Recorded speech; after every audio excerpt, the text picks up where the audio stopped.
Welcome to this week's favourite Sunday sermon. You may remember last week I spoke about the lies being told, the untruths with regard to net zero. And this week has been no exception again for the exposure of how we, the British people, have been completely misled.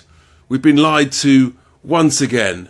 This time it's the ongoing topic of immigration, because we've had the latest numbers out for the whole of 2023, the number of visas issued to live permanently in the UK. You remember we've been told that immigration is good for the economy, it's good for us all, it's going to make us all wealthier and more prosperous and more diverse and more multicultural, and that's all a great thing.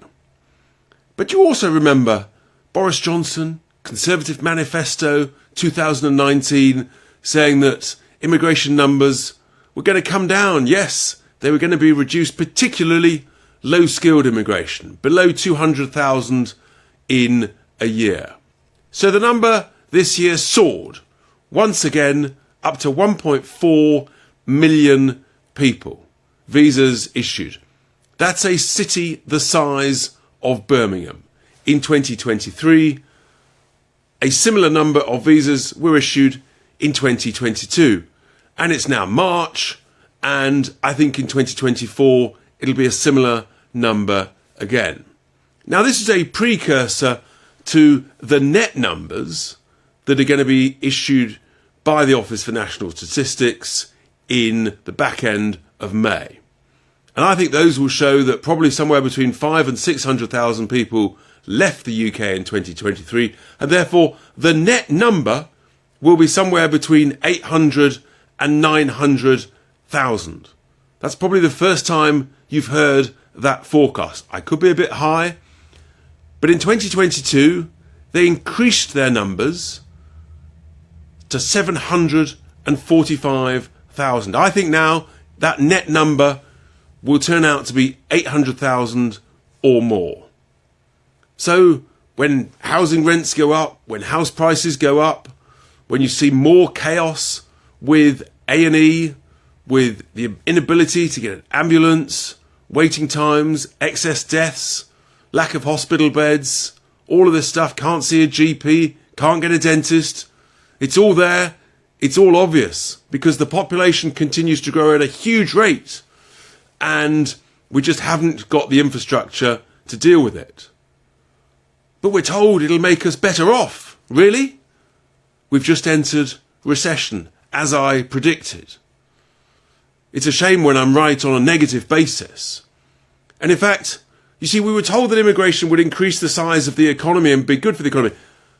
But the opposite is true. The economy is now getting smaller.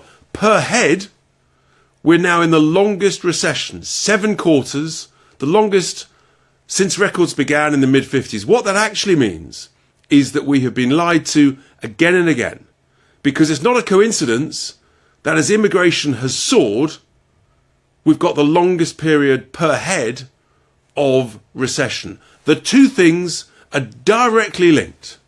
Absolutely no ifs, no buts. That's where we are. And it's not only making us poorer financially, but we're seeing that actually it's changing our very culture, the very British way of life.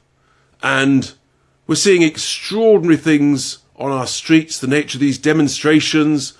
We've had, of course, these pro-Hamas marches going on week after week, month after month now since October.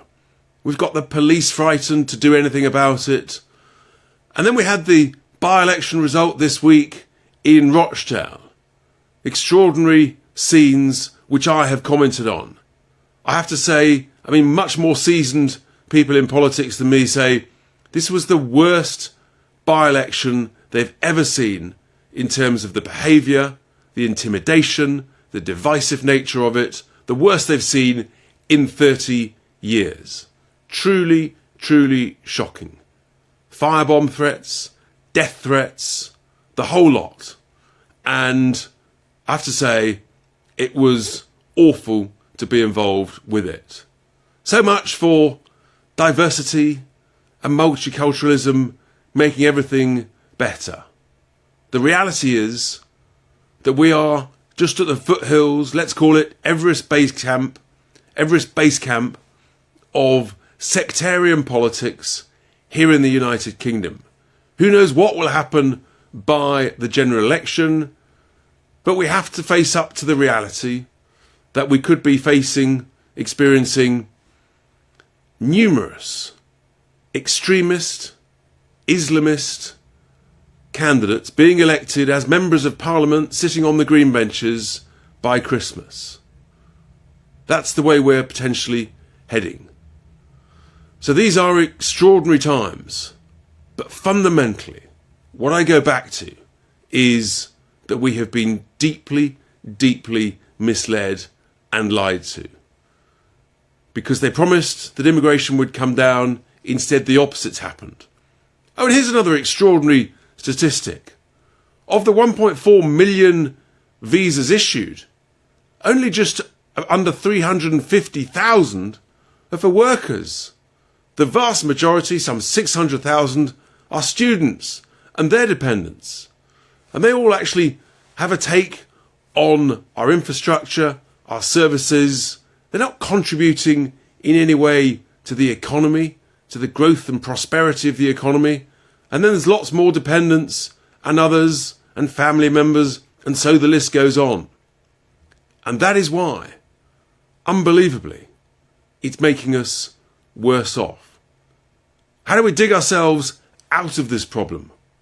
Well, I think what we've got to do is we've got to say, stop, pause, enough is enough. We've actually got to allow ourselves the chance to catch up.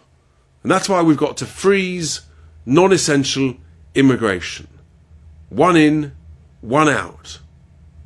Let everything just breathe and catch up. Start building some more homes, building the infrastructure. Those that shouldn't be here, they need to be returned from where they came. The whole thing is a complete and utter mess. And the anxiety, the concern about what's going on, I sense it with the emails I get every week. And regrettably, it's turning into anger. Serious, real anger.